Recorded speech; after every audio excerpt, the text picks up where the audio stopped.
Good morning and welcome to the Summerset National Bowls in Christchurch at the Burnside Club. And this morning we've got here at Burnside, we have got the semi-final of the women's pairs, also the quarterfinals of the men's singles, and out on the greens at the front here we have got the continuation of the blind bowls competition and para bowls New Zealand. And throughout the day we'll be keeping you up to date of the progress of those results. My name is Kevin Hicklin, and alongside me I've got Alex Reid, and we'll be concentrating on the semi-final match that between Clare Hendra and Tayla Bruce. Tayla Bruce of Burnside, Clare Hendra of the Silver String Club in Wellington, up against the mother and daughter combination of Kirsten Rowe and Emily Miller, both of the Burnside Club here in Christchurch. So fantastic to see what we've got in front of us here today, Alex. Yep, certainly, and it's absolutely lovely weather for it as well, Kevin. The sun is shining and birds are chirping, so it's a great start to a day of bowls. It certainly is, and the green here, look, again at Burnside, they always prepare the greens are always in really, really superb condition, and they are again. Emily Miller, on the group mat now, the 29-year-old, the Burnside Club, winner of 3 Canterbury titles to date, and in the Canterbury squad, and they won their way through yesterday out at Sumner.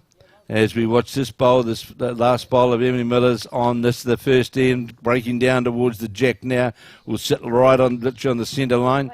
It's a shot, good opening end for the Burnside combination, Alec, as the skips change over. It's a great start with the weight from the two leads there, Kevin. If you look at the weight of the bowls, they've got pretty good touch early on. Yeah, certainly have, and as we know, Alex, and you and I have spoken about this on numerous occasions, the key thing is to get back to that centre line positioning, and we'll see that a couple of those bowls have done so. The players are, of course, 18 ends, no time limit in these semi-finals. Clare Hendra and Tayla Bruce have beaten finalists 2 years ago here in Christchurch, in fact, at Papanui. They went down to Selena Goddard and Caitlin Inch, but of course Caitlin Inch not able to be here because of the COVID scenario with Australia. To watch the first bowl of Hendra, going to come right back to that centre line and behind the jack, about a metre behind. Good opening bowl on that first end. So here is now Kirsten Rowe on the backhand. So Kirsten and Emily are both from Burnside Club, aren't they, Kevin? Correct. So they'll be looking for some home support here. It'll be pretty cool to be playing a national semi-final at your home club, I would imagine. Well, if you look around the green today, there's a good first bowl here from Kirsten Rowe, right in behind the jack. There's a number of Burnside players out here today. Also, out of the men's singles, got Barry Williams, Richard Hocking, also out here as well. So it's a bit of a Burnside gala. Clare Hendra just asking Tayla Bruce the question of what shot to play on the forehand. It looks as though she'll come down towards that position. The other semi-final in the women's sees Sandra Keith, of course, well-known former New Zealand player, playing with Bev Morrell. Well, what can we say about Bev Morrell? Bev's been an outstanding performer at the Nationals in Canterbury area for a long, long time. As we see the second bowl of Clare Hendra's just dropped by the head on that centre line, though. So that's Bev Morrell and Sandra Keith. They're up against Natasha Grimshaw and Hannah Rio da Silva in the other semi-final here in the women's pairs. And they caused I'd say the big upset out on the green here yesterday when they defeated Amy McElroy and Selena Goddard, who had earlier beaten the sister combination of Mandy and Angela Boyd, and Grimshaw and da Silva running out the winners. Actually, they had quite a comfortable win, really, in that quarter-final yesterday afternoon. Tayla Bruce just having a look to see how many they're down. I was out at Sumner yesterday, and in the very first game of post-section play, and playing against Gail Melrose and Debbie White, Clare Hendra and Tayla Bruce, they in fact were 10-0 behind. And on the charges, Hendra trying to get to the front bowls, just needs to hold, goes by, wasn't far away, just a bowl away on the drive.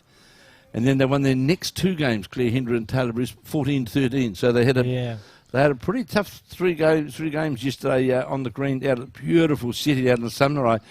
Anyone who's coming down to Christchurch, I recommend you get in the car, drive out to Sumner and have a look at the magnificent complex that they have built there. The One Green Club, resultant from the earthquake, and they have they've built a magnificent complex, a lovely, lovely clubhouse.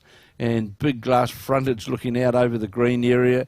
They've taken 2 out, looking to see whether the last bowler's in as well to get 3 on this opening end for the Burnside combination. Good opening end from the mother and daughter combination, good start there. Well, I do think you mentioned Bruce and Hendra had some really close games yesterday. That's always good, I feel, going to the pointy end of a national event. You know, they could literally, as you see, get 10-0 down and still be feeling like they can make a comeback here. So I think we're in for a really good game of 18 ends. Well, it was interesting in that match yesterday, and to me it highlights the skill set of the players.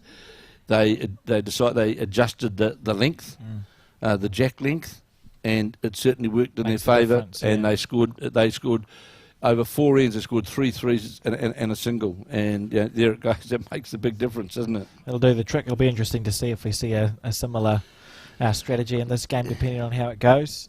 They certainly know all of them. It's good to see too some people out this morning watching the bowls. We saw a shot just before of the ditch side sort of lined up and people crowding up, and that's only going to increase as the day goes on. And good catering at Burnside too, Kevin. Yeah, there is. I've heard all the good reports, actually. Yesterday I was at Sumner a good part of the day, but no doubt I do happen to know, I heard on good authority, Alex, that at some point, not sure when, but the delightful cheese rolls, they'll arrive. That's good news. I had one earlier on this week, and it was a top-notch cheese roll. So I hope I'm in the area when that happens. So also throughout this match, we will be giving you updates of these quarterfinals of the men's singles, who have just got underway in their race to 21. And there was some upsets yesterday for sure, Alex, wasn't there? As we always see in singles, but there was some of those upsets of which one wouldn't have thought, well, I wouldn't have predicted them, I would say. Yeah, that was interesting to watch the results sort of come in my position in the chat room, but always keeps things interesting and exciting, Kev. Absolutely, it does. A good opening bowl here on the second end from Tayla Bruce, just sitting right in front of the jack. So here's on that backhand, got a wee bit of a twitch of the delivery point. But obviously, it's the old story. If you do it the same with every bowl, it's it does the trick. It does the trick, doesn't it? As we watch this second bowl breaking in towards the head now, going to come towards the Bruce bowl. Very good opening bowl from Tayla Bruce, and talking to the mother and daughter combination this before the game, they don't seem to be too overawed by it all, and they do play a bit together, not a lot, but they do play quite a bit together. Another good bowl from Bruce. Just question the weight. Has it got it? No, it hasn't. We'll get to the centre line. Literally leaves half a metre. You'll see the jack level bowl, the second bowl of Emily Miller's. The weight was fine on that, on her backhand side. She just bouncing. Seems to do that every time she plays a bowl. Just a little bounce on the toes. Routine, I got a different line with this bowl. That's certainly inside the line of her previous two. It's down to the weight. Down to the weight as it breaks in behind their head. And it will sit on that bowl in behind, just beyond the 2 metre mark. You're playing up. Beat it this was one coming here. back to the right area. Tayla Bruce now endeavouring to sit inside that bowl and behind the jack. Of course, a big year for Tayla Bruce. Endeavouring to give every opportunity for her to make that blackjack side for the Commonwealth Games in the UK later in the year. The COVID scenario has certainly created a very telling environment for the international scene. We were to play Australia at Mount Tambourine in March. Yes, that's right. And that's now on the being pushed a little bit back. Been pushed back, but it will be played. We just wait for those borders to show us a bit of freedom, and away they'll go. So, of course, our Australian-based players, there's been Ellie Forsyth, Chris Lalive and Caitlin Ince, all had intentions of coming back to play in these nationals. In fact, Ellie Forsyth and Chris Lalive are going to play in the pairs together. Yes. But, of course, the border restrictions and that prevented that. But it's not to say that they're not into full swing of bowls, because they're involved this weekend. It starts the Queensland Premier League Interclub gets underway, and they're actively involved with that, as we see now. Kirsten on playing on a forehand, just question that width. Yeah, it looks like it's a pretty high line and not quite coming back as much as she might get a bit of an inside slide into and got in. Well, might be second shot now. Sits jack level. Yeah, I've seen bowls go worse than that, Kev. Yeah, they went okay. Just got that very genteel inside slide. So here's Clare Hendra, been around the Wellington scene and New Zealand scene for a long time in that New Zealand squad for that possible make-up of the Commonwealth Games side. Yeah, coming in nicely. Even though she, past is good, isn't it? Because Taylor sort of put one close, one shy, one a little bit wide, so that's... really good thing, of course, Alex. It gives really the no shoulder to work off those jack low bowls can just give you that slide in towards the jack. Yeah. And where that bowl of Clare Hendra's has gone, finished directly in behind the jack. So Kirsten Rowe again now going to her forehand, trying to get down to where those two counting bowls are. Just wonder how she brought that line in. Willing it to break. You need it to break now. Yeah, it's got to be inside that line of that bowl. And well, the weight's not actually that bad. It's a metre over the head, but it's more that line. And I just, early on in the game, of course, Alex, I just wonder whether the line on that forehand side may not be quite as generous on the draw. Yeah. Just if you get out a wee bit, you'll notice this bowl of Clare Hendra, a distinctly different line A wee bit delicate as when it breaks in towards the head, virtually playing down into that triangle is the key target, isn't it? Yeah. Has it got the weight? Not quite. Not quite. Not horrible, though. It's pretty good mud in the IA. You have to sort of navigate that. Well, very much so, because now you've just looking at where that line seems to be, Alex. It's just outside that bowl, really, isn't it? If you get too far outside that line, you won't come back. And this line from Kirsten Rowe, we'll see when it gets tighter. This is a fairly good line, because if it gets past these two here, it's going to get close down towards the jack. Hasn't got the weight. Certainly had the line. That was the real line to the jack there. And now, because Clare Hendra needs to come past her own or turn her own bowl over to capture those 3 shots back from the first end. Yeah, going to bounce back pretty much straight away, I think, the Hendra and Bruce combination and score a 3-ish here. Well, certainly outside that bowl and will stay right outside, I would say. There's that holding sort of line that we spoke about, Kev. I think you're probably right. It'll be interesting to see if that stays throughout the game, that side towards the clubhouse, just a little bit holding. You need to make sure you're on the slightly narrower side or your ball's going to die out in the rough. Well, it was just quite evident that you weren't getting that last 6-foot draw towards the jack, and that's nothing against the green at all. It's just where just finding the line, isn't it? That's absolutely. And players tend to lock it in once they find it. You'll see that. I would imagine that the Burnside skip, she knows she got perfect line with her third bowl. Absolutely. So next time she's going down that direction, she knows what line she has to play. So 2 ends gone of 18, and it is the mother and daughter combination, Emily Miller and Kirsten Rowe skip, leading Clare Hendra and Tayla Bruce. 3 shots to 2. It's our pleasure to bring you this live coverage, which will be now for the next 4 days on Sky Sport Next. And if you go, of course, to the Bowls New Zealand website, it'll certainly give you the links to be able to come directly online and watch all the live action. Yep, we've got links left, right and centre, Kev, and I would encourage anyone watching this now to share it with your friends and family or non-bowling people, just so they can have a look and see what our sport's all about. Now we saw the opening bowl there of Tayla Bruce's on the third end, sit right onto the jack, and there's that little spring on. Gets the bowl away with a wee bit of a dump. Dump there, just a slight dump, but how's the weight? The speed. Certainly it's on a pretty good line, but it's going to miss a metre of weight. It'll be interesting to see if she takes a slightly different track to the other ones, because she's a left-handed Correct. Player, Kev, so we let go the bowl, it starts in a different place to a right-handed one. Well, it's also, as you well know, Alex, the arc of the bowl comes at a different point, doesn't it? Yeah. And it's deceptive. Here's now Tayla Bruce with her second bowl on this, the third end. Current backjack player at her home club, endeavouring to get past the Emily Miller bowl. Got a touch on it. And so this will be interesting now. This will give us an idea of the rink, really, Alex, because Emily Miller's got to come past 2 jacklow bowls. I'm back to the 2 metre mark. And getting really back to the 2 metre mark.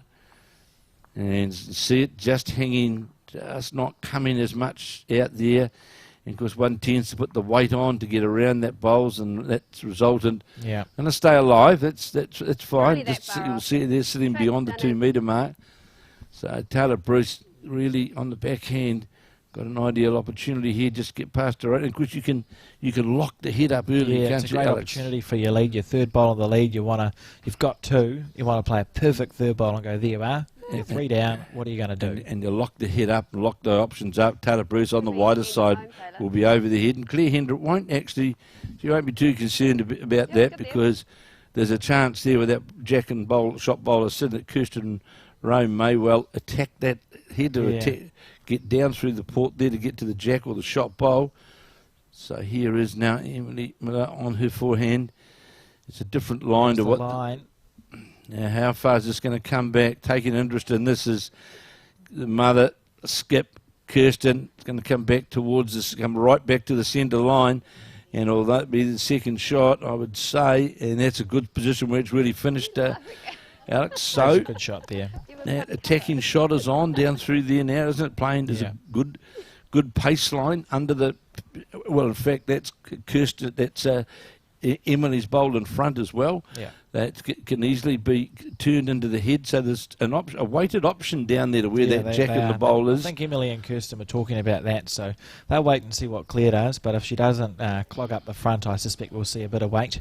Probably on the back end. Well, yes, because it's interesting. Everything's on one hand at this particular time. So that means the bowls are literally positioned on that. Clare Hendra on her backhand side. Hendra now trying to get down past the Tayla Bruce bowl. Looks on a pretty high line again. It's a high line out there, and I think it's pretty obvious, Alex. If you get out just a fraction, you're just not going to get that draw back to the centre line. It's a mid-range in between, isn't it? Definitely, To get back to that centre line. So here we go.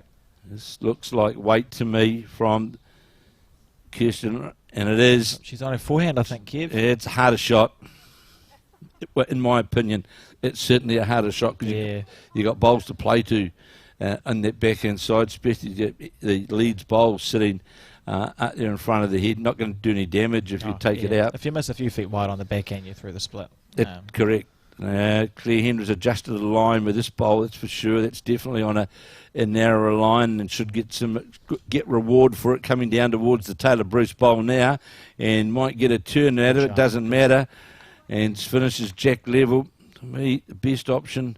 Staring down a barrel of 3 down here is Kirsten on her forehand again. What sort of weight? We're having another nibble. Well, it's inside the line, but still going to be outside it, though. Still going to be outside the shot bowl. I think she's committed with weight now, Kev. It's just whether she wants to make that correction with her third bowl on the forehand and play it narrower, or take a punt and switch with her third one. Well, she's definitely committed. She's going to have to play with weight. Yeah, in her head, the percentages of drawing after 2 drives. And unlikely now after with 2 to change the hand. And again, we see Clare Hendra's on that fairly similar line to what a second bowl is. Tayla Bruce likes this. There's a superb shot there. It's going to just get past and draw. This is classy stuff from Clare. It is. Now, full hands on now, Kev. Now, here's the big opportunity. 3-bowl target really to the bowls or the jack. Just need to tighten that line up, does Kirsten Rowe. She's on not its wide. way. She's not wide. She's tightened that line up. It's going to get the front, I think. We'll see what happens. Oh, I think she hit fresh air there, Kev. Yeah, it was disappointing there for the Miller and Rowe combination, dropping what looked like at least a 3, wasn't it? I looked like a 3 from my position here, and I personally think it was came about by, I would say, possibly the wrong choice of hands from the first bowl, and thus then committed to try and to keep on that line. 5-3, it was a 3, you're right, Alex. Yeah. It was just a good example of how pressure builds, I think, in an end. When you watch the last 3 bowls, Clare just sort of popped a couple in and one pass, and the pressure built and built on the Miller and Rowe combination, and she wasn't able to salvage it this time, but obviously she's managed to salvage it enough. Well, salvage is the wrong word, but to get here, you don't get here without playing some good bowls. You don't get the semi-finals by luck. And of course the opportunity was sort of enlightened when that other third bowler, Clare Hendra, came in, did create literally a 3-bowl target to the jack. Tayla Bruce, there's see now, going to be on that wider side. And it's just not coming back on that width There's nothing really wrong with the weight. Alex is there. No, the weight's fine, and the green's fine, to be fair. It's consistent. We know the hand's consistent. It's just Absolutely. consistently not a wide hand. So the players will either take a tighter line, or we might see someone switch. You usually give it, 4 or 5 ends. 4 ends. See how it's going. If they're not liking it, we might see someone switch the other side of the rink. So Emily Miller is inside the Tayla Bruce line and is going to come back towards the centre line, but will be a good metre over. But certainly that was more to the line. And as Alex said before, the line of which Emily takes is different to Tayla Bruce's, the left-handed, right-handed combination, just creates different lines to the jack. Tayla Bruce has certainly adjusted here with the second bowl with that line that Alex and I were talking about. And this is going to break just past the Emily, not going to sit on the Miller bowl. Good shot. Good correction there. She had kept exactly the same weight. Same weight, exactly the same weight. At 9 o'clock, that bowl's the same weight as the one that's at 6. She just brought the liners. That's a good correction there from Tayla. Tayla Bruce, very, very much a perfectionist in her bowls pursuit. She trains hard, competitive, very resilient. And we see Emily Miller, she's adjusted the line enough. Is it enough to get to the Tayla Bruce bowl? Back. Needs to sit inside it. Just. Yeah, not quite. You could see that bowl fighting against the bias just that little bit. It was trying to get into that inside line, but just held out on the outside. And as I said, the men's quarterfinals of the singles are also underway. Andrew Curtin, Andrew Curtin now playing Barry Williams. And what a comeback from Andrew Curtin. Literally a player who hasn't played very much at all over recent years, and back out on the green is Andrew Curtin playing Barry Williams. Richard Hocking, the local, playing Tony Grantham, Mount Albert of Auckland. Eric Patello of Tauranga South playing Kelvin Scott, former winner, of course, of Elmwood Park. Nick Tomsett of Mount Maunganui playing the defending champion, Mike Galloway of Royal Oak. And also out here on the front green, of course, we have got the blind bowls in action and para bowls New Zealand. And over tomorrow and the next day, we will be bringing you coverage of those particular events. Interesting there, Alex, if you look at the 3 bowls of Emily Miller, literally identical. Yes. The line of the 3 of them was literally perfect to where it needed to be. Just had that sort of metre of weight, and you look there now, there's 5 bowls, literally all locked on, touching one another. Yeah, you couldn't ask for, it's a great bit of grouping. It'd be great if the jack was just a little bit back and to our left. So Clare Hendra and Kirsten Rowe having that chat. See Jenny Anderson sitting behind there, the former Bowlshree 5 player from the Wood End Club, now residing up in the Marlborough Sounds. So here is Clare Hendra, Wellington, been close to the pairs in other years. Is this going to be the year for this particular combination? And in the other semi-final, of course, we have got another add to that. Another in that big block of bowls there. And in the other semi-final, we've got Sandra Keith, the well-known Cantabrian player, playing up with Bev Morrell, one of the legends of Canterbury, up against Natasha Grimshaw and Hannah Rio de Silva. And we'll be bringing you updates from those throughout the morning as well. Needing to get inside, rest on the Clare Hendra bowl, and fell in. And indication from Tayla Bruce then that is the Clare Hendra bowl is in fact the shot. So Kirsten Rowe is in fact 1 bowl away from getting the ultimate result. On the forehand, a different line. Certainly is. This should be about the line you're looking at, Alex, isn't it? Yeah, down to the oomph now for Clare. Perfect line, just that little bit shy. Well, really, for Kirsten Rowe, it gives her a very, very good line. She knows that she's just outside that front bowl. And the ones just in behind, just adjusting that line fractionally. He knows very well that the bowl will come back to the centre line. And how far out as it looks to be inside that line this Half time. A chance if she's got the weight, I reckon. It's down to the weight. Just passing through by the looks, I think, Kev. Had it absolutely perfect insofar as the line was concerned, wasn't it? More than just half a metre weight. You see it sitting there on that centre line. So now for Rowe, just because the danger is you try and adjust that weight too much and you finish a metre short, don't you? So here is this last forehand, not coming back here, just got stuck out wide. Here's the chance here, and of course a touch on the jack.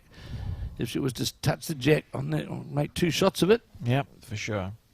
Just resetting herself, something must have. She asked walking past the head or the back of the rink. Yeah, potentially settling in for the stop moving, says Claire. Yeah. Yeah. So there's someone there. Still doing it. Must be people sort of coming in to get ready for the day. Well, I noticed there was people walking past before, but no, you just got to be a bit considerate of the players, don't you? And just take a look. Out of the hand, it looked a fraction wider, Alex. It did. Still high, I think. I don't think we're going to see that come back into shot. Yeah, look.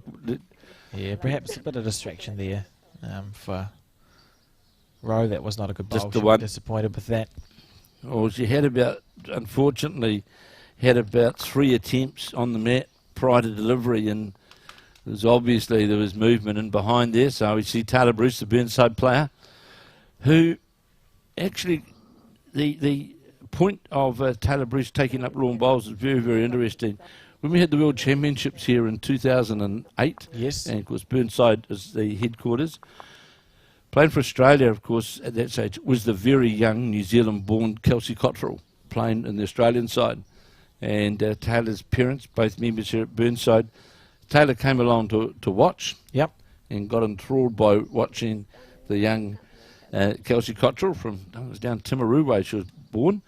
And that was the encouragement for Tayla Bruce to take up bowls. And then, as we saw then in later years, we saw them playing against one another. Yes, I remember that. At the international level. So Kelsey Cottrell, of course, one of the leading players still in Australia, and Tayla Bruce, I'm not going to say incumbent blackjack, because she's a prominent bowler. She's a prominent player, and certainly in contention for that Commonwealth Games side to be selected later on. Yeah. And you couldn't ask for a much better delivery than what Tayla has. If you were looking to coach someone, make your delivery look like that, and you'll go pretty good. Oh, absolutely. And if if I look now as well, I took note yesterday as an example, and I'll use Lisa Prideaux as an example, who coached by Leif Selby, of course. Yeah, he knows a thing or two. He knows a thing or two. Yeah. Previous world champion, of course, now working for Auckland Bowls. But Lisa has got one of those deliveries, like Tayla Bruce, where it doesn't matter what the surface, what the green is, what the pace is, whatever. It's not a push delivery. It's not a across-the-body delivery. And it is Selena Goddard, Tayla Bruce, and Lisa Prideaux have all got that pretty consistent delivery. What you find is those deliveries don't break down under pressure either, do they, Kevin? No, they don't. It's just the same thing over and over again. You can be in a pretty stressful situation and you just back it to come out of your hand. Well, you just do it. We just do it so many times, don't you? It just becomes second nature. As we see a second bowler of Emily Miller, she'll be disappointed with that, standing there with the Powerade, getting some fluid in, which I think will be important today as they look out from we're inside the building. We're not actually right outside. Good crowd assembling already, Alex. But looking at the sky out there, she's certainly, I think, we're in for a scorcher. Yeah, absolutely beautiful weather. We've been blessed so far, Kev, at this Nationals in Christchurch with really good weather, which is slightly different to what we had the Nationals we held last year in Auckland. It certainly was. We had biblical everything. Yeah. Let's see whether Emily Miller certainly took a time on the mat prior to the delivery, because she's had 2 not so favourable bowls. Needs it to break back. And breaking back now. There we go. And this is a good bowl from the lead for the mother and daughter combination. Sits right alongside the jack. Great shot there from Emily Miller, and shows a lot of a bit of grit there. It would have been easy just to play another so-and-so bowl on a hand that you've sort of been struggling on a little bit. But well, especially after the second bowl lost its way entirely. Right across the head. Just puts that pressure on to adjust, with your next. That she did, and drew and sat right alongside the jack. And Alan Bryce, he's a good man, brings the water into the commentary box. He's got a few days of doing this. Yeah, must have heard you talk about the hot weather, I think, Kev. And of course Tamara, who does a magnificent job getting all this production together. Here's now Clare Hendra endeavouring to get down to reach to the bowl of Emily Miller's. Tayla Bruce was taking interest in it, not really now. Just going to sit on the outside of the bowl. Was a good attempt. Now I think we're at the point now from the row combination. Change your hand time. You're holding the shot now. Yeah, definitely.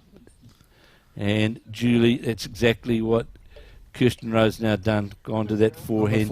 It's one of the first draw balls I think we've seen on that side away from the club, to be fair, Kev. Apart from the 3 runners we saw on the forehand before, I don't recall really seeing a draw shot on that side. Well, it's a big arc on that side. I know it's short, that bowl, Alex, but it certainly came back a long way, didn't it? It was a big pull towards the jack. So here's Hendra in the black on the backhand, the silver stream player. Certainly on a narrower line with this bowl. Of course, got everything in her favour. Movement of the jack, everything's all in the favour.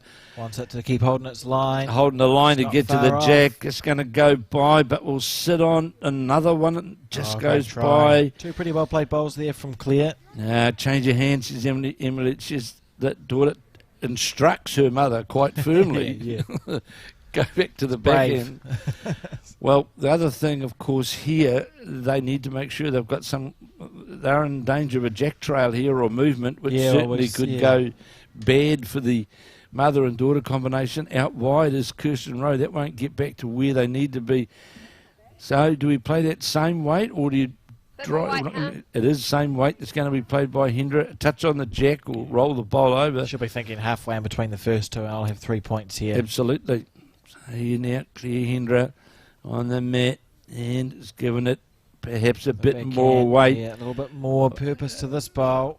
It's coming past now. Tayla Bruce is looking closely at this. Real close. This is going to make contact with something, and does. Good shot. And that's a big number now. Good shot there. Great bowl there from Clare Hendra. That's 4, I think. It is 4. And huge pressure here on the Burnside skip. Just deciding, looking on her backhand. So Kirsten Rowe under a lot of pressure here. Needs to make sure she doesn't get out too wide. Massive bowl. You really want to be, cutting it down to 1. Needs to come back now. Not going to. It's going to stay out. I think that's 4. Yeah. Magnificent bowl from Hendra. Disappointing there from Rowe and Hendra and Tayla. Just showing a bit of their class and experience, I think, at this point. And you won't see them take their foot off the accelerator either, Kevin. No, you won't. They're looking just to keep stacking up those bowls close to the head and scoring as many points as they can. Well, it's an example, Alex, of good camera shot there, kid. It certainly is. Well done. You can see Tayla just doing the measuring. 4, yep. Yeah.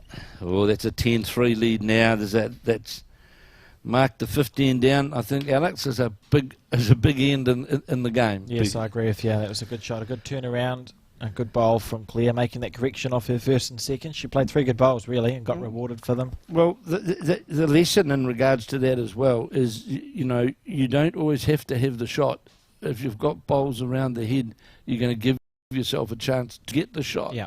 And to be able to play with the conviction and play with purpose to get to a bowl. And Clare Hendra was close on each occasion and then played the ultimate bowl with a 3rd and was duly rewarded. Burnside combination only had the 1 bowl around the jack. Yeah, absolutely. You see, persisting, fair enough too at 10-3 up, but persisting with that club side there is Tayla. But I do wonder if we'll see Emily Miller switch to her forehand, which either side away from the clubhouse. Just see if they can change something up. I think they'll think we're a few down. We've played not as well as we would have liked. Change is probably the order of the day, I think. Yeah, I tend to agree with you, Alex. It's about 18 ends. You always you play these games. The first 9 are very important. then you start again. You ignore the scoreboard, Yeah. and Emily Miller here looks to have a better line with this opening bowl, Alex, and see Kirsten giving this bowl applause. Is it going to get Needs it far to run. enough? Still needed a metre of weight, Short of a gallop there. but was on the line. It was on the the run line to the jack. Absolutely can feel that heat now, though, Alex, can't you? It's, Yes, it's coming it's coming in through the window in the commentary room, making its way through my bucket hat that I'm wearing, Kev. Yeah, I like the bucket hat. It's I've got one, but this is the new look, is it? This Yes, is they are. Yep. I wonder if Mike Kernahan could take some credit for popularising the bucket hat. Well- He's finally got it up to the Bowls New Zealand. hat's floppy. Yeah. Mike Kernan, of course, the New Zealand high performance coach. He's not here at present, as his daughter Kate gets married in Hamilton on Saturday. Here comes a correction here from Emily Miller on her backhand.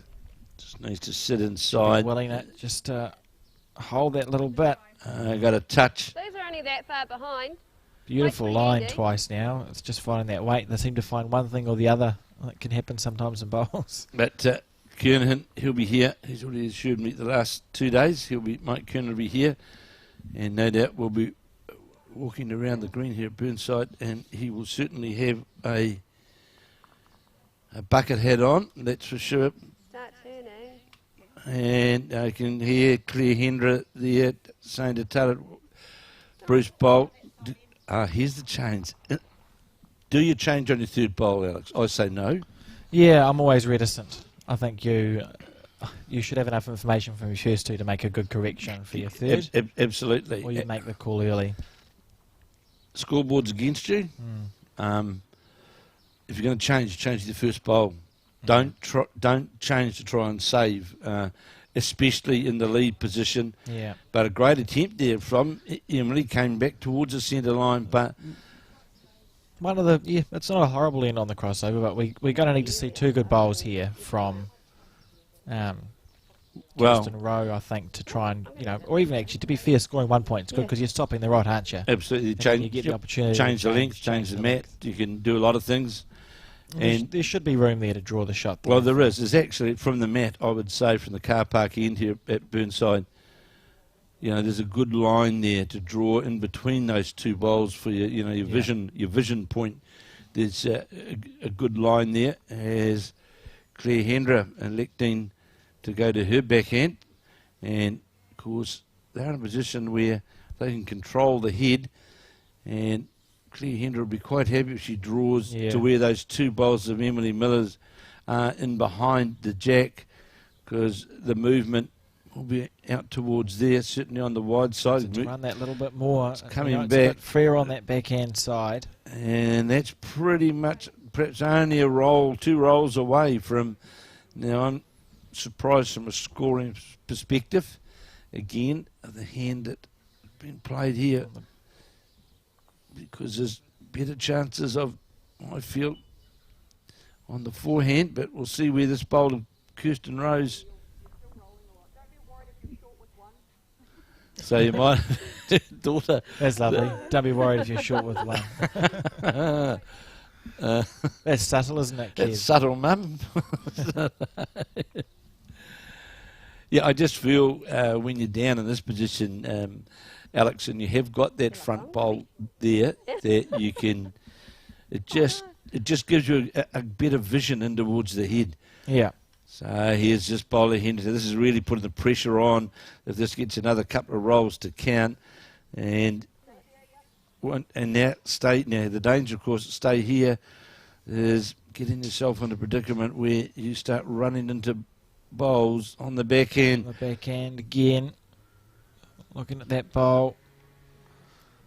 Looks on a slightly better track here, I think, Kev. It's just whether she gets caught in the mud up front or not.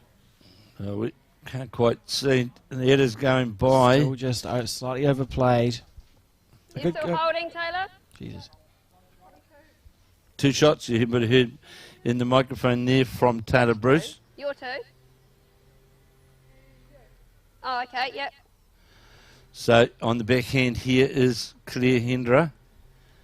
We'll endeavour shortly to give you an update from the other pairs semi-final, and shortly we'll give you an update of those men's as well, those men's quarterfinals. And clear on the back end. This is close to a bomb here, I reckon. Has to find a friend. Oh, maybe not. Slightly overplayed. So we see sort of a head where every ball's been close-ish, and none of them have been perfect. It has, right? I still feel on that forehand side, Alex, is what I would call an open draw. Yeah, I mean, you're just picking that gap, aren't you? Into the jack.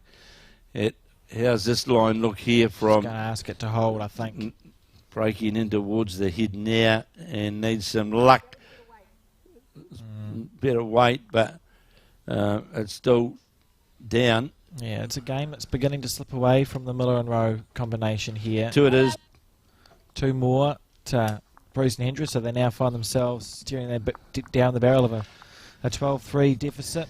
Yeah, it's starting to get hard already after 6 of the 18 ends, and here we go. Here's the semi-final. The other one, Kev, looks like 5-2 to Sandra and Bev after 5 ends. That's the Sandra Keith Bev Morrell combination. What great cameras we have. Yeah, it's magnificent. So 5-2 there. So that's a tightly contested game. 5 points and 5 ends as well. So obviously it's been keeping nice and close. Interesting in this game here, but Tayla Bruce isn't going to change anything, but the 2 metre mark has been pretty much consistent, hasn't it, for the jack delivery and around there. So that good crowd getting in and around the green here at Burnside, Alex. Yeah, it's only going to grow, and they've got coffee here as well, Kev. I'm led to believe proper coffee, not the sort of instant stuff that you get in a bowling club. They've got a proper coffee making machine. The caterers. So Tayla Bruce. You'll also see now that sun's really starting to... Here's your time to change hands, by the way. Absolutely, and I think it is, isn't it? No, it's no. The other thing is, I think at this point as well, you'll start to see the green will get another second of pace onto it. Yeah. And, of course, in Christchurch, normally around 11 o'clock, if it's going to happen, we get greeted by that nor'wester that can break its way through, which certainly can make it challenging. And I agree with you, the change of hand scenario, Alex, because we're just not getting anything to build ahead. I often think, if you don't feel like it's working that well for you, just change something. You can even look to change your pre-shot routine if that feels like it's going to change the monotony, or go for a walk, go get a drink. You just got to change something around at this point. You've got enough ends to go to make a comeback, but you've got to be giving yourself a chance to do that on the head. And being a right and left-handed combination as well, you can't read the line, so to speak, as much as what you could possibly do. So you are making that change is not... If it's not going to happen from the lead's point of view, that might be the point where the skip Rowe, you might indicate to your lead there, or talk on the crossover and just say, look, I think we have to change something around here. So here's the danger of trying to adjust that line too much, Alex, which Emily has endeavoured to do there, and was literally out of the hand, was below the line. And if you get below the line on these greens here at Burnside, you're not going to. It's not going to reward you, that's for sure. This would be that sort of most wayward head that we've seen today. There's no wind out there at all. Looking at the trees. Yeah, it's beautiful conditions. And the greens are absolutely lovely here, Kev, and around the place. So just finishing jack level does Tayla Bruce for that, her third bowl on this, the 7th of 18 ends. Emily Miller giving that little bounce on the mat. Cool. I've got some updates for the men's quarterfinal singles if you'd like them, Kev. Just while go for your life, Alex. Excellent. So Andy Curtin is leading 15-3 over Barry Williams in that rubber there. So he's steaming for the semi-final berth. And we've got Richard Hocking is leading 8-4 over Tony Grantham. It's so beautiful watching them come down. And Eric Patello is trailing Kelvin Scott 5-6, so a tight game there. And in the last one, where we've got Nick Tomset taking on the defending champion Mike Galloway, Nick is trailing Mike 5-6 as well. So 3 tight games, one that's just running away a little bit. Yeah, 3 very tight games. The Hocking Grantham one, the Patello Scott game, and Nick Tomset up against the defending champion Michael Galloway. All very close. And Andy Curtin, I think it was the early 90s. Andy Curtin and Mike Galloway played together in the New Zealand emerging players side. So here they are out there again on the greens, and may well have played together for New Zealand at when, of course, Galloway has played for New Zealand in years gone by, and it's a better bowl from Miller. That's come to right back to the... Oh, sorry, that was Hendra. Came right back to it was the a good centre bowl, though, line. wasn't it? It was. So here now is Kirsten on the back end. Interesting line again. Yeah, Just sort of not finding their way no. in the semi-final. And we have seen the experience of Bruce and Hendra, the times where Miller and Rowe have had one or two on the head and could have easily scored off those. 15. Yeah, we've seen that conversion shot. That's right, Kev, that conversion shot there from Clare. Just it's just showing your experience. It took it from 6-3 to 12-3. Yeah. 2 ends. Yeah, yeah. You know, it just Makes a difference. you know, you can. There's certainly in games there is telling ends, a telling bowl. Another good bowl here from Clare Hendra. Boy, this is great bowling from these Great two shot. now. You'll see it sitting there. Now, let's not muck around. Let's just try and... You've got a chance to rest on bowls down here with that yard of weight, haven't you? Absolutely. Tighten that line up with a yard of weight. Needs it to start breaking, doesn't she? It's starting to break now, but will it break all the way back to the centre line? It's going to be disappointing. It's going to need to sit on something. Is it going to sit on this bowl? It will fall in. Cut it down to 2. You sort of think about when you're a skip the way that you would rather miss your bowl.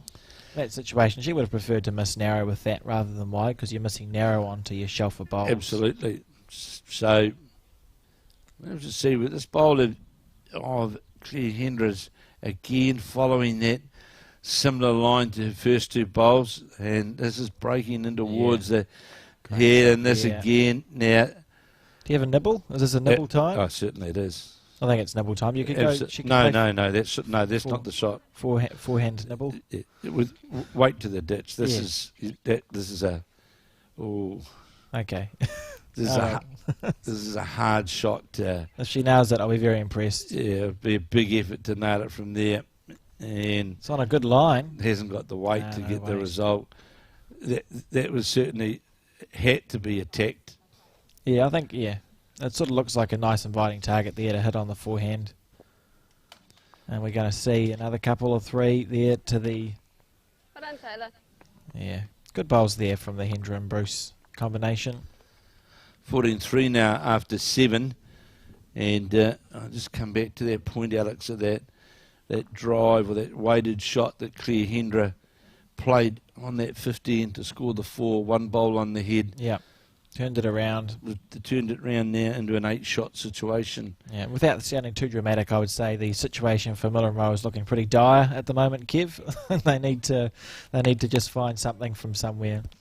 Well, you said before, we were talking before we started, they've got about 8 Canterbury titles between them, don't they? They have. And so they will have experienced games where they're down before, maybe not on this stage. Well, the challenging thing is, Alex, is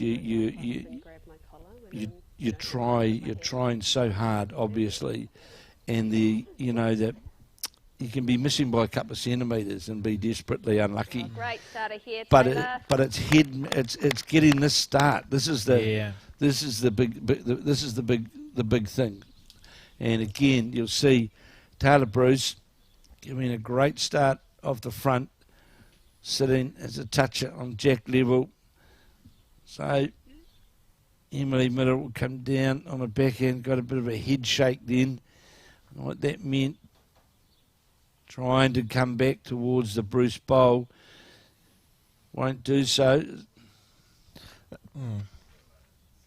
Finishes just slightly over jack high, but is really not really in what I would call a scoring potential. Yeah, no, it's not a horrible bowl, but it's an ugly place. What are the chances the jack's going to move in that direction to our left past that? Just hear Clare Hendra make a comment, and I agree with what Clare just said. I think that's the first bowl that Tayla Bruce has played under the line. Yes. And So I think Alex got another update there from the men's. Yeah, a bit of an update, although that's similar to the last update we got. But I can tell you that Kelvin Scott now leads 7-5 over Eric Patello, so he scored a point in the meantime. And that's all that's changed. So we had really up-to-date updates there, Kev. So here is the second bowl of Emily Miller. This is a better bowl. Still finishes Jack Trying to Lowe. beat this one. Come inside it, you'll count. And here's that head, that head management that we're talking about, Alex, where the instruction to Tayla Bruce is to get in between the bowls now.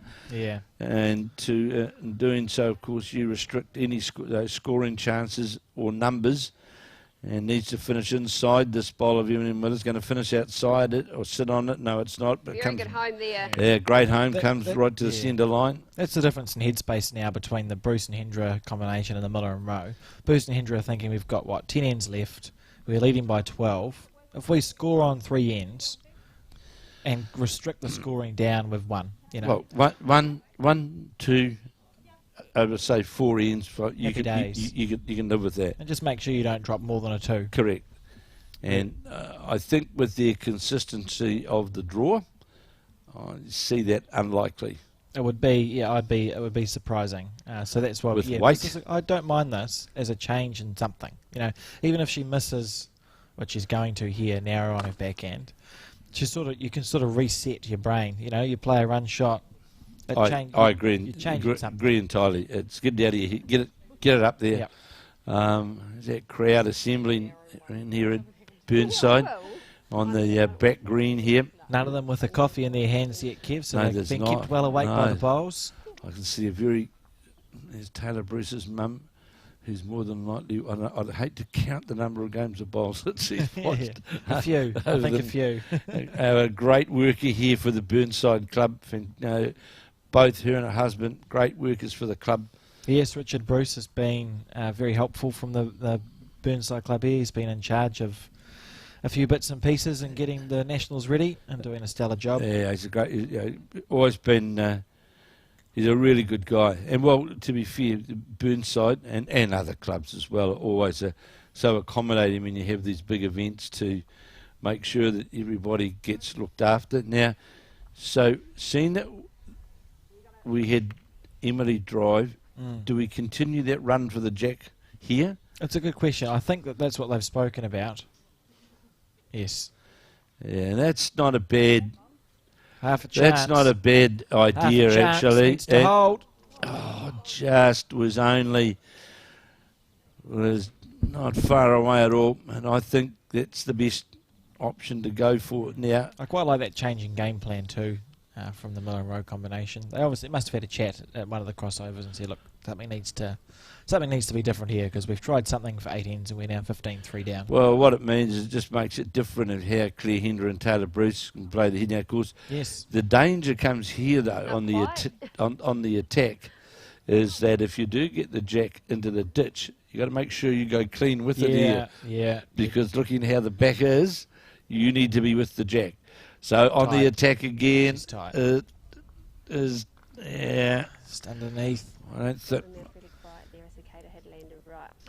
yeah, I wonder whether Many-hearted. it's a hand you feel comfortable with, but I think you always, to me, I think the attack is better on the backhand, especially if you're playing it, because where your bowl and the Jack is more likely to go. Go with it, yeah, for sure. And Cleo will just be checking another bowl there or thereabouts, to be fair. They've got the position at the back. They won't be too fussed if they drop a 1. Well, they won't be. If you chip the bowl off clean, I suppose that's probably the best result for the Miller and Rowe combination, and now it isn't. Well, now it's not, because now you're 2 down. Yeah. So now it's Jack only. You can get, well, you could get both the bowls on the drive. Bowls, yeah. Got to get them both on the drive. 14-3. So scoring is now becoming paramount for the Burnside mother and daughter combination of Kirsten On the forehand. Trying to get down. Holding. It's holding. This Is is a it better bowl holding here. enough This to is a the better bowl. Jack? But it did what we said. It's not gone as well as it could have. That's this. Well, that's what. Yeah, that was a good bowl. But like you've spoken before, the Tayla Bruce Clare Hendra combination have been putting bowls all around their head. It's a percentage game, isn't it, Kev? well, they owned the back of the rink. Yeah. Now they owned the head and they owned the back of the rink. Yeah. So you hit 4. 4. Yeah. So that makes it, boy, that's now. Oh, we could be, yeah. 9 ends gone. And we're at 19-3. And to be fair to Emily Miller and Kirsten Rowe, when you're playing on the TV rink, you're in the semi-final of a national championship, you're really, really dragging the chain. You feel it. Mm-hmm. I know, personally. Played Gary Lawson semi-final at 2005, in fact, at Henderson. Playing with Peter Thorne, Jason Lindsay and Barry Greer, and Gary Lawson then surprisingly, after he defeated us, went down to Richard Gervin and Wayne Turley, Steve Beale, and I can't remember the other, on the composite side. Oh, yes. And you know, you're trying to get bowls on the head. You're down on the scoreboard. You just, and you got a crowd there watching. You're trying. You got your friends, family, club mates, whatever, and it becomes tough.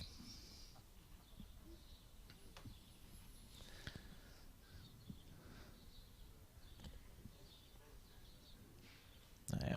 Still persisting on that club side. Is it everyone really, all 4 players? So it'll be interesting, I presume, as we go to this final, the next game, we'll most likely, I would say, move in a rink, would be, I would say. I think we'll shuffle across a bit, yes. Yeah. And that may then present or show us a different line. Handy there, Taylor. What it is, you know, it's not a bad rink at all because it is consistent, isn't Oh, it? nothing wrong with the rink Absolutely whatsoever. consistent. It's just that it's just about and the pace of the green's good. It's not over the top quick. It's a nice. Now here's the change on the back end. Well, it's taken 10 ends, and see how close this one gets. I could be wrong, but looking at the arc of that bowl, it's going to depend on the weight. More than likely, it looks to be fairly good. Great bowl, good shot there, and that's, I would imagine, will be the side that she plays the rest of the game. Yeah. You've been drawing beautifully around that. Yeah, it's well, you know, I'll give the first 3 ends away. That doesn't matter so much, but so from ends 4 to 9, so had perseverance on that side, coming down towards the reserve end here at Burnside. Yeah, and seen. Good bowl here. Regardless of where it finishes, it's second or third. Slide across. No, slightly overplayed, sorry. Now here's a chance to really get that confidence booster. Yeah, do the same thing again, eh? You know, you put 2 bowls close, they could start to sense a bit of hope in the semi-final. Well, the bowl's been delivered out on that similar arc, actually, Alex, and looks to be... Down to the weight here. It's got the weight, this bowler, and she has. And here we go, a touch to the jack, is it? Lovely. It will, and most likely still only one, but... Yeah, but a good shot but there. 2 good bowls out of the 3, right on top of the head. Mum will give her a bit of a pat here and say, no, they're just having a motherly do with it. So what do you think we'll have for lunch? Yeah, maybe. Cheese rolls. Cheese rolls. If they stay on that side of the head, if they switch, they're going to start potentially being able to dictate terms to Bruce and Hendra, because it'll change the hand that Bruce and Hendra have been playing this entire time too. The head's going to be sitting differently. We're not all following each other down on the club hand side. No, we're not at all. But I just come back to the point, Alex, how the importance. You look at games afterwards, you analyse games afterwards, and I'd be analysing that game. If I was from a coach's perspective, as a lesson perspective, is that 5th end where we only had 1 bowl on the head, and we went from 6-3 to 10-3,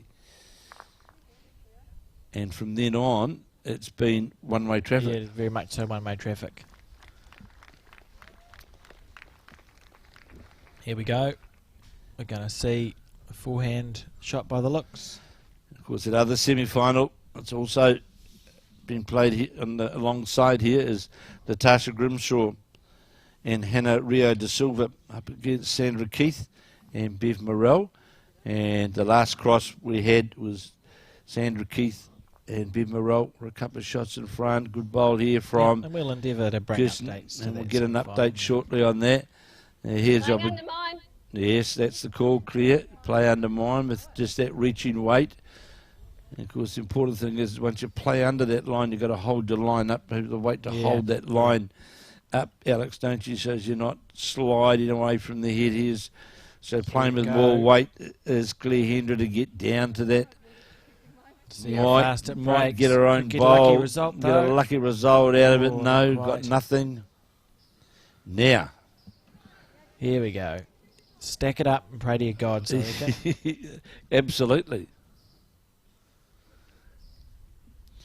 Clare Hendra in conversation. I see Craig Merrily, who's a coach, Yes, the coach, the coach. of sitting Clare Hendra. behind the rink, just conferring. I think they won. They might have won a mixed pairs together at some point as well. Yeah, I think that's right. Maybe the Wellington mixed pairs last year. So just assessing as Tayla Bruce to see 1 or 2 or 3 down. What's the story? I won't play with as much weight. Yeah, More of a because losing the Tayla Bruce bowl is Yeah. a 4-shot. Yeah, this is about playing the board, isn't it? You know, they're 19-3 up. You don't want to do anything silly. Drop a couple we spoke about is fine. So you just play a nice controlled shot here where there's low danger. Looks tight. Yeah, that's fine. That's no worries. Nice to get off their nose. It's holding. That front bowl It's holding. inside of it's dangerous for them. Oh, that's. Oh, that's. I feel sorry for the That would hurt a little bit. for the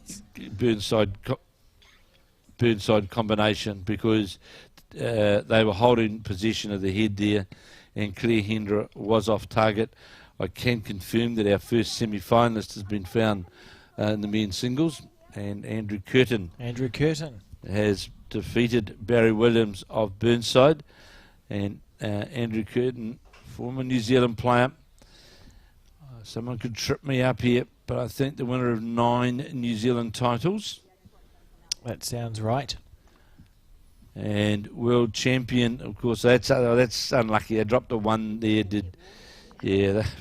Those. You know, it's really not going as well as you would like it to. They played a good end there, and they're a bit stiff to drop that point. That dents you, doesn't it? Yes, it does. And there's Lockie, the son, and Andy Curtin. Number 1 supporter is Lockie, and Dad now through the semi-final of the New Zealand singles, the Summerset national singles. Gold medal winner in the World Bowls in South Africa, the triples. Yes, that game's available to watch on the Bowls New Zealand Facebook page. Kev, they beat, was it Australia in the final? Quite comfortably, I think, although I've just spoiled it for anyone who's going to watch. Yeah. Oh, well, that's off, mate. But yeah, that was it was quite interesting in that side because Handy there. they stacked things up to, was it Bellis, Curtin and Lawson, was it? Brassy, I think. Brassy. Yes. And then, of course, Paul Girdler, who was sort of let's stack things up for the triples, and Paul Girdler then won it was a bronze in the pairs. So good opening bowl here from Emily Miller. Change your hands here first, and Tayla Bruce. Just thinking that bowl, that shot bowl of Emily Miller's is just sitting lower the jack, but dead on line to it, and just is not getting able to draw around it for shots. So Tayla Bruce now will play her first bowl on the backhand. It was a big week coming up for Tayla Bruce. So you've got the singles, of course, gets underway tomorrow. The women's singles and men's pairs gets underway, and then at the conclusion, of course, at these national championships, the Burnside Stu Butter, the late Stu Butter invitation pairs get underway. Very handy, Taylor. Of which Tayla Bruce will be playing in that with Lance Tusker. They've played in that for a long time, haven't they? They certainly have. It's a combination that's been together for a number of years. There's people moving at the back of the rink. I think they need to take a bit of a look at this for the rest of the day. Yeah, it's pretty basic etiquette, to be fair. It's disappointing. And previous times down here at Burnside, they have sort of not roped off, but coned off and I think really as this crowd builds up, just to be fair to the players, I just think they need to. It would be helpful if there was just a wee bit of Yeah, I agree with you. I think we'll get something, and maybe we'll make a last sign night up you'll have and the just shot. keep it fair, because you'd think it'd be basic etiquette, but some people are really focused on watching the bowls and not so much on what the players might be seeing. Correct. Or thinking. Another bowl on the back end here, looking like it's a bit out in the pops. So Andrew Curtin will play the winner of the Richard Hockey match. Is that have I got that right, Alex? Yes, that is correct. Yeah, Richard and Tony, they're still having a close one, is my understanding. We'll get an update through as soon as we can. So just to confirm to you that Andy Curtin is through to the semi-final. Now, something's very, very interesting here in Andy Curtin now making the semi-final. And sure, it's not the final and it's not the win, but it's continuing that Victoria Club of Wellington having players that, as Lou Newman reminds me, year after year after year. They're up to about a decade's worth of winners, aren't they? Yeah, it's incredible. And here again, we've got there's Craig Merrilees, Yep. the Clare Hendra coach sitting there. You can see the heat shimmer too, can't you, Kev? Oh, yes. And it's only, what are we, 9:45 in the morning? It's warm out there. Going to be a warm one. We can feel it certainly in here as well, Alex, can't we?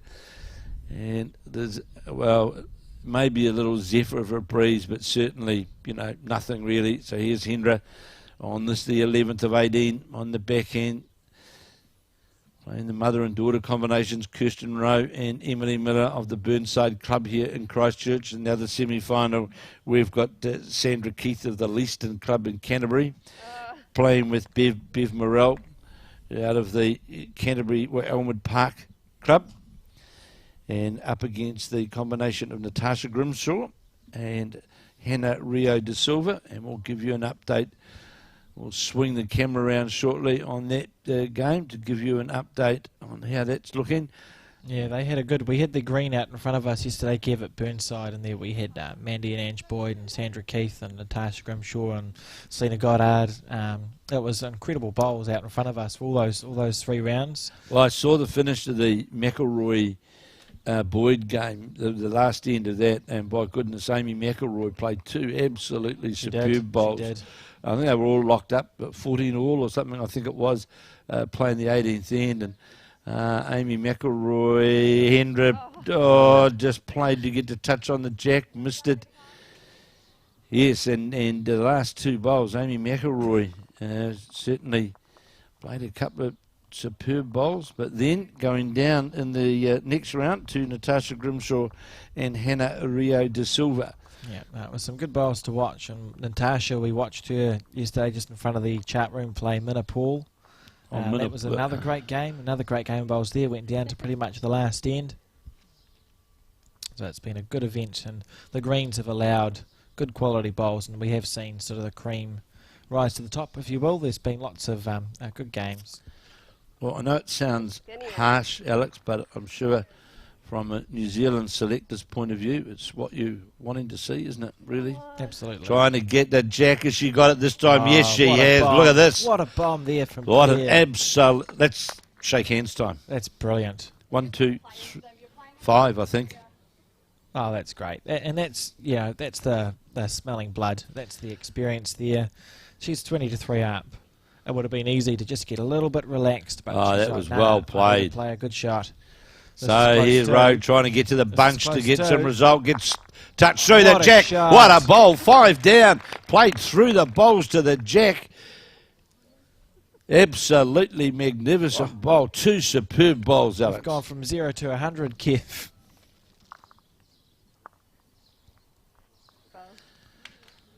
Got the target absolutely clean. Jack had been moved off to the centre line into that nest of bowls, and got the jack clean.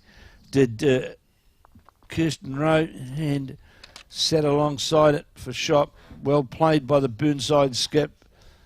And they get off that dreaded 3, which they scored on the Yeah. very first end. And a good way to do it too with a bomb. I've got some updates for the men's quarterfinals, and then we'll see if we can get a camera on the women's semi-final one. So, in the game where Mike Galloway is playing Nick Tomset, that's 9-8 now to Nick. The other one where Kelvin is playing Eric Patello is 11-5 to Kelvin. And the other semi-final, which is between Richard Hocking and Tony Grantham. Richard Hocking's leading that one 11-8 now, Kev. So 3 really tight games going on in those quarterfinals in the men's. Well, Richard Hocking, of course, on his home green. Yes. And been a great stalwart of Burnside is Richard Hocking. And played New Zealand age group. And certainly a very, very competent. Yeah, well-known bowler, isn't he? Yeah, very competent singles player. And the 12th end, Emily just couldn't capitalise with her first bowl. And the door's still open. She's a couple of metres short. Tayla Bruce just goes by the 2-metre mark. Now, what's interesting here as well, so Miller has changed her hand as we predicted on that last end. And now she's got a better bowl here with the second bowl as Emily Miller. This is going to get applause to the jack and sits right alongside it at jack level. Now, I'm going to ask you, Alex. Yes. You notice Tayla Bruce has now changed as well, going this way as well. Yes, I have. I noticed that. We saw it a couple of ends ago, I think.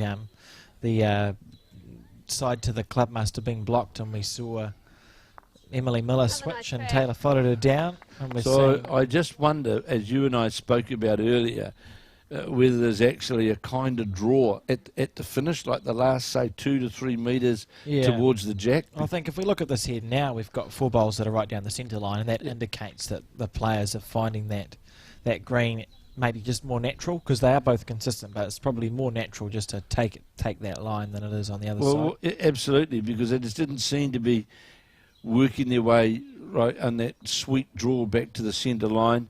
You see the second bowl of Emily Miller's short of the jack. Here's Tayla Bruce, current New Zealand blackjack on the forehand. I can report that Sandra Keith is leading that rubber in the semi-finals, 7 points to 4 after 10 ends. Kev? That's still anybody's 7-4 at 10 ends. Yep. Still anybody's game. They just picked up a 3. Just picked up 3 as I say those words. So 10-4, so they lead by 6. And as you say, there we go. How good. Yeah, thank you. Is that Colin? It is Colin, yeah. He's a good lad, isn't he? Thanks, Colin. One or the other. Colin and Tamara. It was Tamara bringing this putting together this coverage, this fantastic coverage that they bring, bowl by bowl action of the Summerset National Women's Pairs and men's singles. And then the next couple of days we'll be covering the blind bowls and the para bowls New Zealand events. And then on the 8th and 9th we'll be covering the women's singles and the men's pairs. We'll be back here at Burnside with that live action. And just to confirm that Andy Curtin, playing out of the Victoria Club in Wellington, has won his quarter-final and is now through to the semi-final, and he will play the winner of the Richard Hocking Tony Grantham match in that semi-final, which will follow.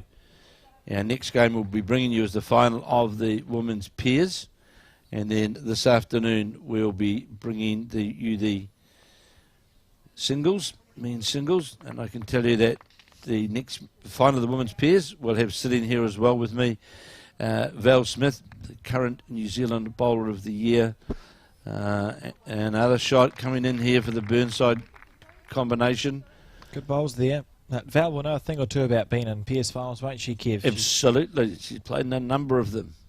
In fact, as you've spoken about, Alex has won the New Zealand pairs 2 years out of 3 going into this year, and then won the pairs, I think, twice with Joe Edwards. So, and of course, won a world pairs. Yeah, not bad. Not right bad.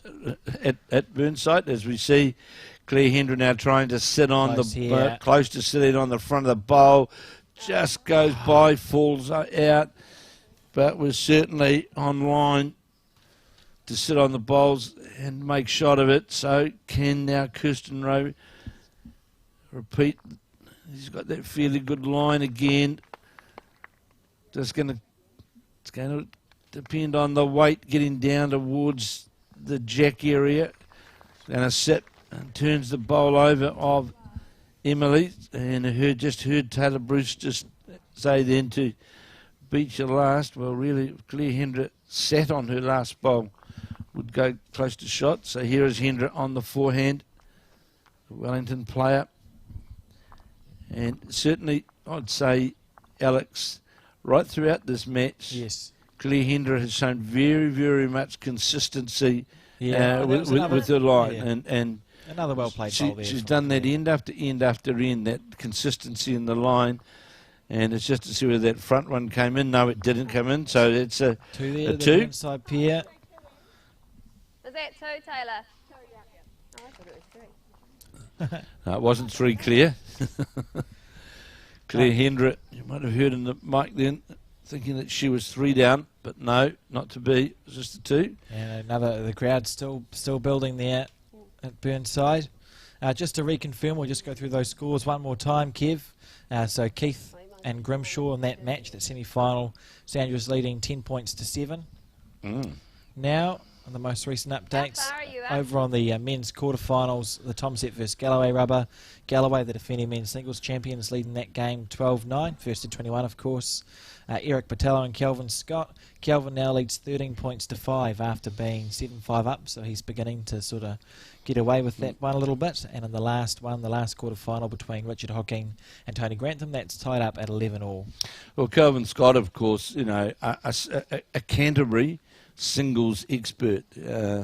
Won a New Zealand singles, of course, a number of years back, but certainly a magnificent draw player is Kelvin Scott. And to see Kelvin heading towards a semi-final is not really surprising. No, he's Alex, always at there or all. thereabouts. Yeah, Always there or thereabouts. I think, did we see him play a singles match in the National Interclub at Burnside? Was he the singles player? Yes, then? it was. Yes, That yeah. classic final. That was a great game. Yeah. Great event. That was against Shannon McElroy. That's right. Yes, yeah. Beautiful So track, certainly Andy. not an unknown player. People will know who Kelvin Scott is, and we're heading for a really good sort of pointy end of the men's singles too, I think. I see Val Smith has arrived. I assume the camera swung around before. Val is here, so as I said, she'll be sitting alongside me for the final of the women's Good bowl here. pairs. Playing really well on that side away from the clubhouse now is Emily Miller. As we've spoken about right throughout, Alex, it's about that centre line, isn't it? So on the phone now, that's what that was. That's great. Yeah. As long as she can hear it. Yeah. You're right, love.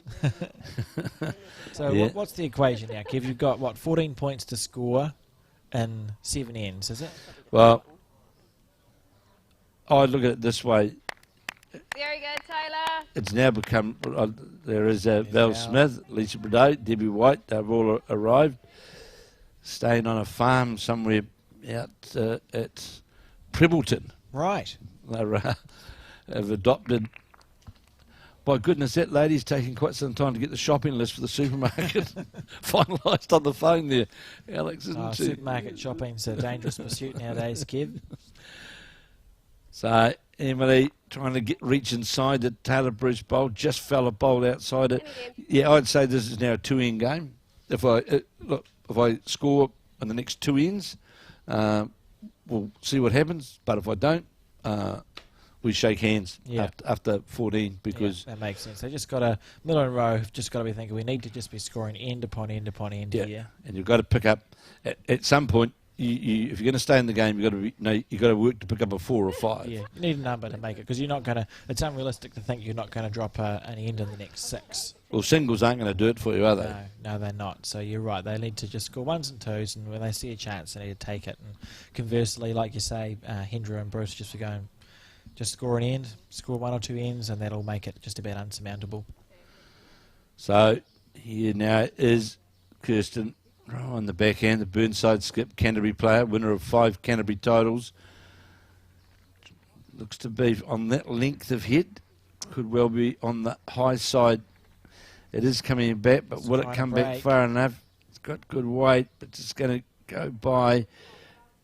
And fair effort. The players are, like we've spoken about, if you look at those bowls, they're all within a couple of feet of the centre line. After they've switched away from the clubhouse, I think it certainly is a freer running hand. Yes, you can see, as you rightly say, Alex, the bowls are just coming back to the centre line all the way, aren't they? He's a good bowler here from Hendra. Great bowl. And good touch. Well, this now really puts pressure on because it's a hard shot to play now. Sat right in behind the jack. Trail shot's not on. So really on the backhand now for Kirsten Rowe. It's endeavouring to get to the shot bowl, to endeavour to sit on it. And that's going to be under the line. You'll see the bowl just drop in front just there. Underplayed. And now, of course, the only danger for Clare Hendra is to give a shoulder for Kirsten Rowe with the last bowl. Because other than that, she controls his head and the match very convincingly. And that last bowl, Alex, dropping in directly behind the jack, and this one's going to finish. Look at this from Hendra. She's on fire. It's Clare Hendra. You've got to attack that with weight. That's it. Not going to draw that. Just hit it and see where the jack goes. Absolutely. On the backhand, forehand, backhand. On the backhand. Trying to get to the jack. Very controlled weight here. Trying to get to jack trail. Emily's very happy with this bowl. Is it going to get the jack? Is it? What a bowl from the mother. What a magnificent bowl. 4-shot turnaround. Yeah.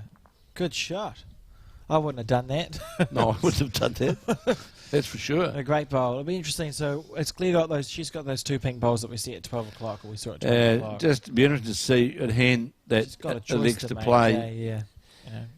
Because going back to the other hand again, you've got to get past the front to get to where the shot bowl area. It'd be tempting to play just nice weight on your backhand through that 12 o'clock split. There's 3 bowls there to play to. Yeah. Shuffle up. Not much of a correction on her first one.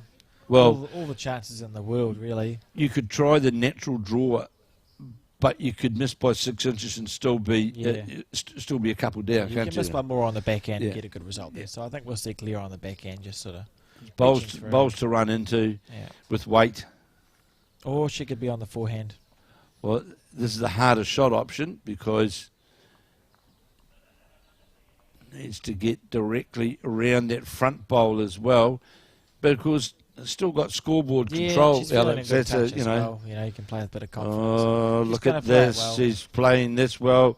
Going to get the jack? Is it? No, all but. Yeah, that's fine. They won't mind dropping a 1. So we see the lead just slightly chipped away, just chipping and chipping and chipping, but they now trail by 13 points. Miller and Rowe. But there was a very good shot, though, that played by Kirsten right there, wasn't it? Bit of confidence there, I think. I think they're starting to show signs of the form that got them through to this semi-final. Clare Hendra certainly locked the head up, put the challenge there that you've got to play a really good shot to get out of this. Yeah, and you would have expected just to see her have a fly at it, to be fair. You play such a perfect bowl to trail at 3 feet past, but that's what she did, and she played it well, and we saw Clare Hendra just miss a little bit wide on her forehand, so the score now 7-20. I must compliment both Tayla Bruce and Emily Miller in regards to their jack delivery. Yes. Alex, they haven't been wayward, and they have been consistently delivering the jack to their required that 2 metre mark, haven't they? Where they're so keen to play. So that's good to see too, because the jack is a huge part of setting your head. In any game you lead, you deliver the jack to where you want to play it. You're setting the terms of engagement. Once your lead starts sort of hiffing them out the side of the rink or into the ditch, that can be when you see games turn around on their head as well, Kev. Well, we saw early on in this match, and Tayla Bruce's sort of experience, I'd say international experience and consistency, has been very evident in this match in her, what I would call... Good shot, great bowl. Playing your bowls consistently within that metre circle. Yeah, that's what we've seen for sure. And in pairs, that is it's paramount, isn't it? You know, and the proof of that, of course, was going right back to that 50 end when sure they were one shot down.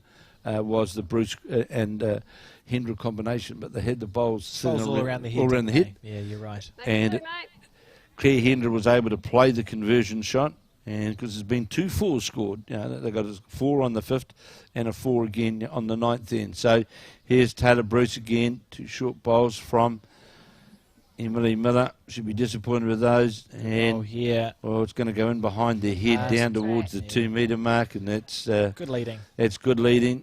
And one on, one pass. The position's in your favour. If the jack moves, it's all looking happy days.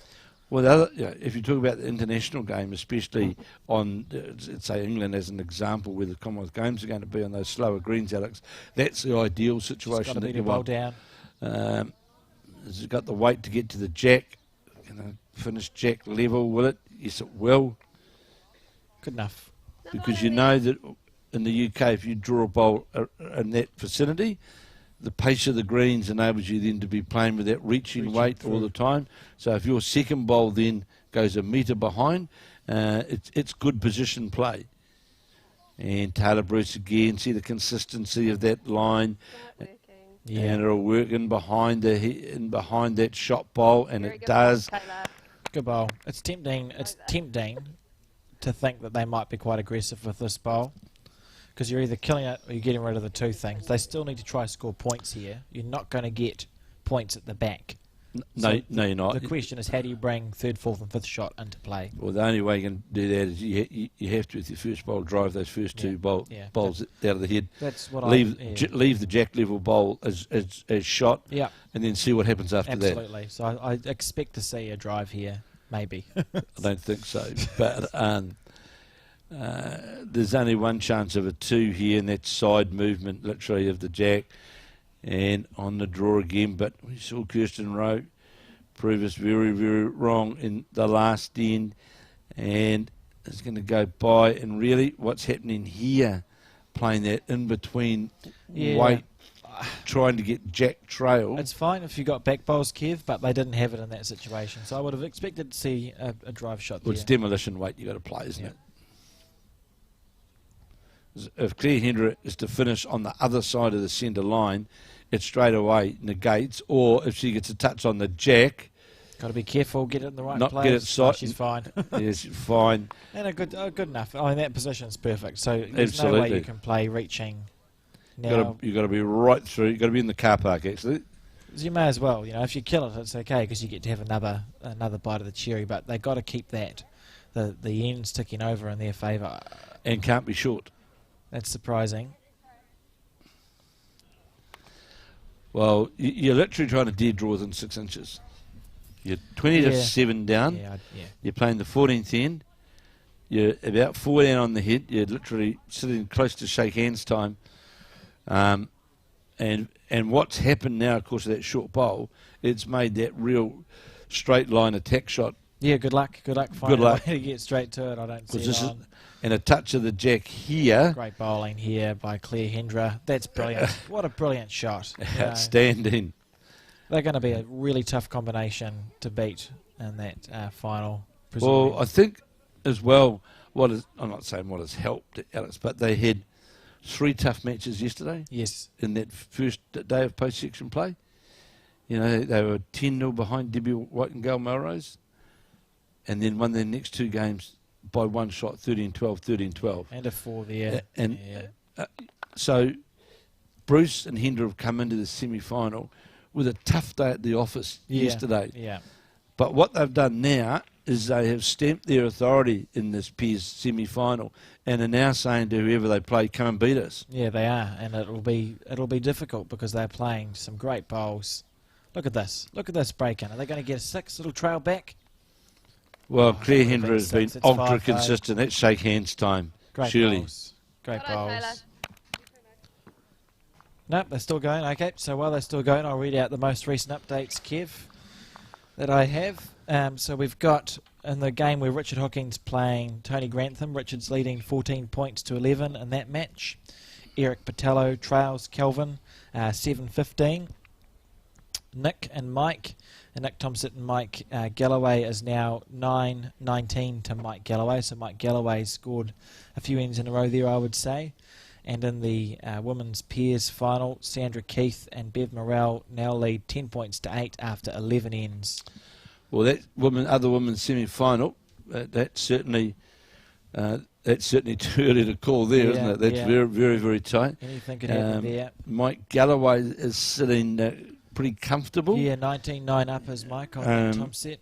Kelvin Scott's got a nice little buffer. That 15-7 lead there. And the Hocking match is still pretty tight, isn't it? Yeah, 14-11 to Richard Hocking. That's still pretty tight, isn't it? I think on the topic of Mike Galloway, he's super motivated to go back-to-back in his singles. He certainly is. I've been talking to him throughout the year. Super motivated. He's never been to a nationals outside of Auckland. No, he has not.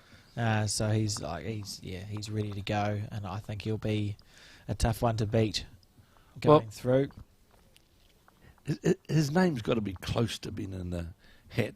You and I don't select New Zealand sides. He's in our New Zealand squad. But if you were to go back to back in the New Zealand singles, and through no fault of the players, they've had no chance to play international bowls. But you go back to back in the New Zealand singles, or winner and even runner up. Yeah. Totally, I agree with you. And I play bowls in Auckland, obviously, where Mike does, and he is fantastic bowler. He's a great. Well, he's got the big thing about in Mike's favour as well. He's got a delivery which can suit any conditions. Yep, same as we were talking about with Tayla Bruce and and that's those deliveries are what. Although the greens in the UK this year, I believe Brett O'Reilly might be able to shed more light upon it. But in the old days in England, like in Manchester in 2002, the green was about 8 seconds. It was on a good day. It's a bit slightly. And 7 on a normal day. But Leamington on Spa has been consistently running around 12 seconds, and I think come Commonwealth Games it'll be around 12, 13. So that doesn't create the same challenges as 8 and 9 second green, because you are getting finish on your bowls. And remember, when in 2002, for example, at Manchester, the last time New Zealand men won a medal at the Commonwealth Games. Yeah, don't say it too loudly. Well, I wish I didn't have to say it at all, Alex, to be fair. But the difference in the greens now, and the difference in the type of bowls that the players play with, also now is not such a big obstacle for the New Zealand players as it was in years gone by. Because it was a completely different game in years gone by, for sure. But I think it's compacted a bit now, and I think with the coaching of Mike Kernan, Peter Ballas, and no doubt others. I'm excited to see how we get on over there, I think, Kev. I think I'm cautiously optimistic for a good result for New Zealand. Just quickly, as we were talking about how close that other pair semi-final is, Sandra Keith picked up a 6. It's not so close now. A full house, so they now lead 16 points to 8 after 12 ends. Sandra Keith. So a handy lead there for Sandra Keith, isn't it? And what is it? How many ends gone? 10. They played 12 ends. 12 ends gone, and they lead by 8. Got used to playing shorter ends. We see perfect green here again. Centre line, you're right. There are all those bowls, 3, 2, 5, 6, 7 of them, all close to that centre line. They had Kirsten on the backhand. That 5, a 4, and a 4. They're very costly. Yeah. So I suppose we should mention it for the people who are watching the live streaming. There will be we'll be covering the the final of the women's pairs, followed by the final of the men's singles at roughly. We're sort of guessing the men's singles might be around 2ish, 2:30. Around about, I would say. And the women's pairs not that long after this one finishes.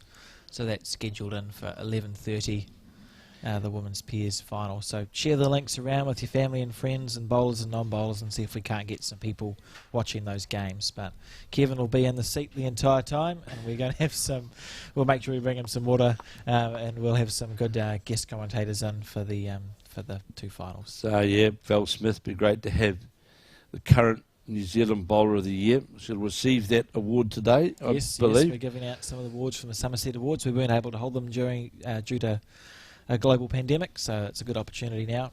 So trying to get to the jack is Kirsten Rowe, going to sit in behind. Good shot. Got one of them, didn't get the Tayla Bruce bowl, still holding the one shot, but the consistency of Clare Hendra on the I can draw afford to be that far. has certainly been pretty impressive, hasn't it? She's played so often. She's put 3 bowls in the same place. Yeah, I've been very impressed by this combination. I think they'll be hard to beat in the final, whoever gets to them, to be fair. And they'll be looking, as you said, to make amends for, I think it was last time the Nationals was held in Christchurch. Absolutely, at Papanui. And I must say as well, completely different conditions as well. Yes. I remember we were commentating outside and we had quite a bit of wind, actually. Yeah, there was concern that the tent was going to blow away at Papanui that year. So good to see them get through to this point into the competition again, and they'll be a very hard team to beat with that consistency they've shown. They certainly have. They've been consistent, right, except, well, they dropped a 3 on the first end. But other than that, they have had consistency end after end after end. As we watch this bowl of Clare Hendra's out on the wider side. It's a rare miss there for Clare, to be fair. Well, you know, one down. Yeah, we must be getting, I think we'll be getting close to the... shake hands time. It's got to be after this end. To the ending of this game, I think, Kev. Well, it is really 20. Well, it has to be after this end because literally sheer mathematics won't allow you to. No, we haven't brought a power play end into the Nationals yet. No, not yet.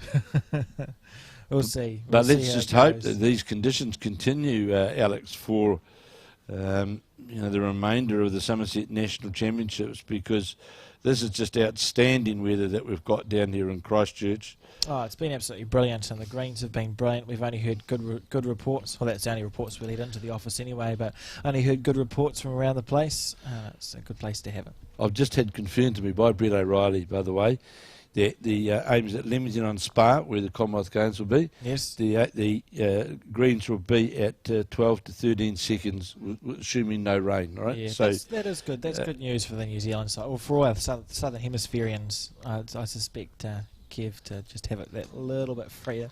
Well, I was there a couple of years ago, in fact, at Leamington on Spa, when they had the English Women's Championships on. And they were playing on what I'd call them the refurbished Leamington on Spa greens. Yes. And I was with Sian Honour, who I'm picking will be, a good chance to be part of the English side. And the greens are running then at around that same speed, and that shouldn't be too challenging, really. It's not too bad. It's not that, as you say, it's not that massive adjustment. No, you're not putting your shoulder out trying to get the bowl up the green. There, Taylor. Well, the other thing, of course, which helps, Very handy. Alex, is your lines aren't much different to what you would be playing. Yes. Sure, you're not getting the big draw at the finish, but your lines are pretty much the same. So for these international players, it's not so difficult. And of course, the other thing, which always used to be a challenge going to England for so many players, was you really had to change your whole delivery style, because you had to be walking through the bowl. Yes, You couldn't stand back on the mat to cup it and try and just let the bowl work, because you can you imagine a static delivery Yeah. over there? Yeah. So if you look at the deliveries now of our players, Tayla Bruce has been one, as we've spoken about. Mike Galloway, who I feel has got more than likely the best delivery in New Zealand. He would have one of the nicest deliveries. He certainly has, and it doesn't matter whether he's playing indoor, 21 seconds. Yeah.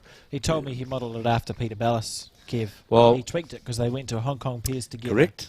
And he thought, that's the delivery that I would like to have. And so he got it.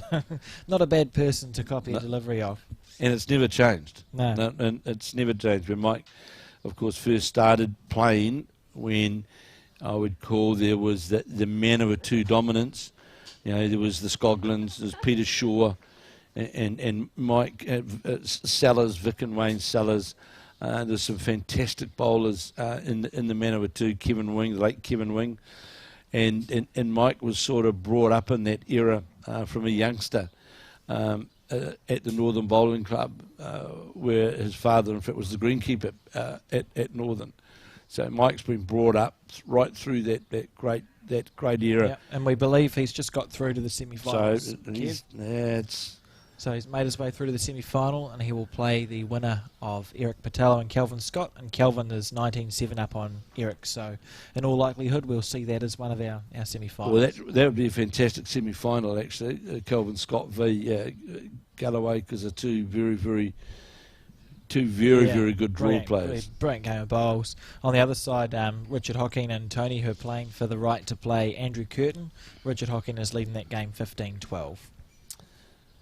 So Richard Hocking, the local, has just got that tiny little lead on Tony. Tony played one of the best games of singles I've ever seen in my life, Kev, at a what was it? It was a Battle of the Bridge, I think, 4 or 5 years ago at Browns Bay, and he must have woken up in the morning and felt like playing good bowls. Which he can. He played 3 games, and I don't think any opponent scored more than 4 points against him. Yeah. No, he's been a very consistent player, has Tony Grantham, and, you know, full marks out of Michael Galloway, winner last year. Here you are booking yourself a semi-final spot. Certainly, he's putting his hand up. He spoke to me back in Hastings, in fact, when at the champion triples, of course, which they won. And he told me the end about his, you know, I want to really give it a decent crack. And Michael Galloway certainly doing that. And don't underestimate Martin Dixon and Mike Galloway and the peers either. Yes, no, they're a very classy team. They won the New Zealand Open peers when that was still a thing a few years ago. So I've just heard from the rinks that Kelvin Scott is now through his game. So they can confirm one semi-final. We can confirm that Kelvin Scott of Elmwood Park will play Mike Galloway of Royal Oak in one semi-final. Yes. And Andy Curtin of Victoria and Wellington will play the winner of the Richard Hocking match, which is Hocking at this stage has got about a 4-shot lead. Yeah, he's just got his nose just in front in that game. So a good semi-final lineup developing there in the men's, and what a final we're going to have. Whichever two of those four get through to the final, it's going to be worth watching. What a fairy tale that would be if Andrew Curtin made his way. Oh, it'd be great. It'd be great. There's some great stories in bowls, isn't there? Oh, well, for Andy it certainly is. You know, he's been off the scene for a number of years. Avid follower still of the game, and you know, great player, world champion, of course. So here's Kirsten Rowe playing what I think will be the last bowl of the match. You'd think so. And is going to draw the shot. And just goes by. Shake and hands. that's 2. And it's shake hands time. All done at 28-7. So that confirms the in-form combination of Clare Hendra skipping and Tayla Bruce into the final after defeating Kirsten Rowe and Emily Miller of the Burnside Club in a convincing fashion. And Alex, to be fair, they were a class act. Yeah, they did everything right. Everything that you need to do, they did. And you felt like they weren't going to not do that at any point, really. They just played good bowls, and I think we'll see that in the final as well. The mother and daughter combination of Kirsten Rowe and Emily Miller, they started off well, of course, but then they just couldn't get their line. Yeah. And about that consistency, isn't it? You Absolutely. know that. But they're all happy at the other end, as you can see. So there we are. There's our first finalist has been found in the women's pairs. That's the combination of Clare Hendra and Tayla Bruce. And I suppose the big question is, can they go one better than what they did 2 years ago at Bowls Papanui when they were beaten in the final? Well, we'll know all that in a couple of hours, but we'll be back here live to bring you that final. The other semi-finals we know is still going. That's between Sandra Keith and Natasha Grimshaw, and last count it was Sandra Keith that was in front. But we'll be back live bringing you that final, and sitting with me throughout that final will be the current New Zealand Bowler of the Year, Val Smith.